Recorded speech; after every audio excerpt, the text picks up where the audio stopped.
people have very high standards how they want their work life to be. And I said, look, if you can get your work life to be where you enjoy half of it, that is amazing, because very few people ever achieve that. Because the truth is, everything comes with overhead. That's reality. Everything comes with pieces that you don't like. You could be a Supreme Court justice and there's still going to be pieces of your job you don't like. Every job comes with pieces you don't like. And we need to say, that's part of it. You have to figure out how to set up your life in such a way that you can minimize the things. And I find people don't dislike hard work. What people dislike is being out of control. Like they can't control their life. They can't control their environment. This happens to me when I get overscheduled. I hate being overscheduled. I want some time to be able to think and free myself. We all have the same amount of time in the world. Nobody has more time than anybody else. And when you become a very successful person, one of the things, you start to get overscheduled.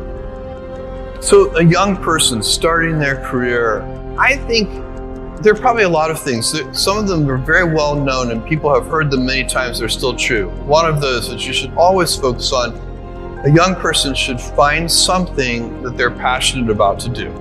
And that's not going to surprise anyone. It's a clear thing to do. It's very hard. If you don't love your work, you're never going to be great at it. The other thing I would suggest to any young person, even before they start their career, is to really think about their choices. Because I find young people, and I when I was young, I made this mistake too. You can get very fixed on your gifts. So everybody has gifts. You know, you have gifts and you have things that you didn't get gifted. Maybe you're extremely beautiful. Maybe you're extremely good at mathematics. There are a lot of things that you can be given. But those things can confuse you because they're not the things that construct your life. It's your choices that construct your life, not your gifts. You can celebrate your gifts. Be proud of them. Be happy of them. Actually, don't be proud of them. Be celebratory of them. But you can't be proud because they're gifts. They were given to you. You didn't earn them. You can only be proud of the things you earn. And so as I got older, I started to realize I wasn't proud of my gifts. I was always good at school. School was always easy for me. And I was always proud that I was a great student. I got A's in all my classes. I was good at math, all of that. And I thought that's who I was, but it's not true. Those are the things that are gifts. What was hard for me is deciding to work hard, deciding to use my gifts in certain ways, to challenge myself, to do things that I didn't think I could do, to put myself in uncomfortable situations. We all I would say to a young person, you can choose a life of ease and comfort, or you can choose a life of service and adventure. Which one of those, when you're 90 years old, are you going to be more proud of?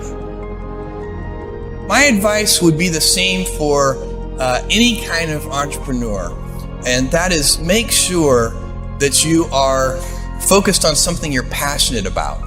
So if you look at the early internet companies, they were started and focused on doing something that they thought was very interesting long before the internet was fashionable in any way. We are currently an underdog once again. We've been in business for 6 years, and there was exactly 1 year where we were not the underdog, and that was 1999. I like the underdog years because it makes, I liked it when all the people we hired, their parents told them they were crazy. Like that was kind of the good era. Fortunately, it's back. In 1999, all the parents were like, giving their brothers and sisters high fives. My son is working at Amazon.com. So that's a very, you can't follow the fashion when you're trying to do a startup company, or I think really anything in life. But you have to, as an entrepreneur, if you're gonna build a company, pick something you think is interesting that has the intersection of genuinely creating real customer value, and then just stay right there and let the wave catch you. Whatever it is that you want to do, there's going to be risk in your life. And risk is a necessary component of progress. You can make any pioneering movements in the world of any kind, whether they be the geographical, physical exploration that I've just been talking about, or whether it be, a more cerebral exploration of a scientific field. Or I bet you could ask that question of every speaker here, and I bet that every speaker here has taken substantial risks, whether it be intellectual or otherwise, to achieve what they've done.